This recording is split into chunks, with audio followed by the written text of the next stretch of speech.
Pnar Selek, parce qu'ils sont arméniens. Avant-propos. Il était une fois, dans un village, une famille d'apiculteurs qui vivaient paisiblement jusqu'au jour où leur fils d'à peine 6 ans attrapa l'étrange maladie du miel qui ne frappe qu'une fois tous les 40 ans. Un mal dont la médecine ne connaissait ni la cause ni le remède. Hormis le miel et l'eau, l'enfant ne touchait plus à aucune nourriture. Les remèdes conseillés par les uns et les autres ne servaient à rien, et le garçonnet maigrissait de jour en jour. Ses parents l'emmenèrent de docteur en docteur, de hodja en hodja, et même chez des exorciseurs. En vain. L'enfant n'avait Dieu que pour les pots de miel. Un jour, des voisins recommandèrent aux parents le nom d'un vieux sage.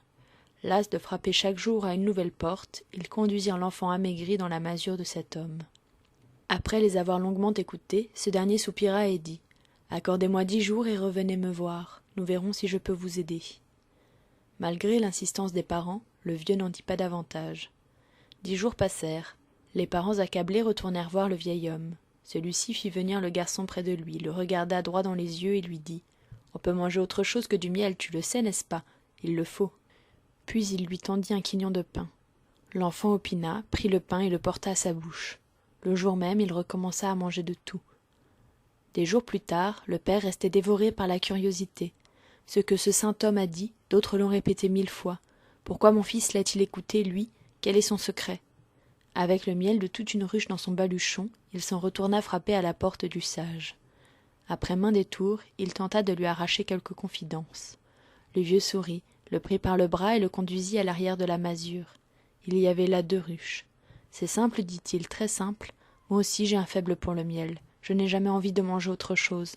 Le jour où vous m'avez emmené l'enfant, je vous ai demandé 10 jours de délai, et, pendant tout ce temps, je n'ai pas avalé une larme de miel pour être maître de ma parole. Cela a été dur, mais j'y suis parvenu. Lorsque j'ai parlé à ton fils, il a senti la sincérité de ma parole. C'est pour cela qu'il m'a cru. Les mots qui sortent de la bouche entrent par une oreille et ressortent par l'autre, mais les mots du cœur vont droit au cœur. Ceci est l'extrait d'un conte que j'ai écrit il y a bien des années. Mais chaque fois que je reprends mon stylo, j'entends la voix du vieux sage. Elle m'empêche de rester à ma table pour écrire, me tourmente en me rappelant qu'il me faut, moi aussi, être maître de ma parole. Témoigner, dire « j'ai vu, j'ai entendu, j'ai vécu » est une responsabilité.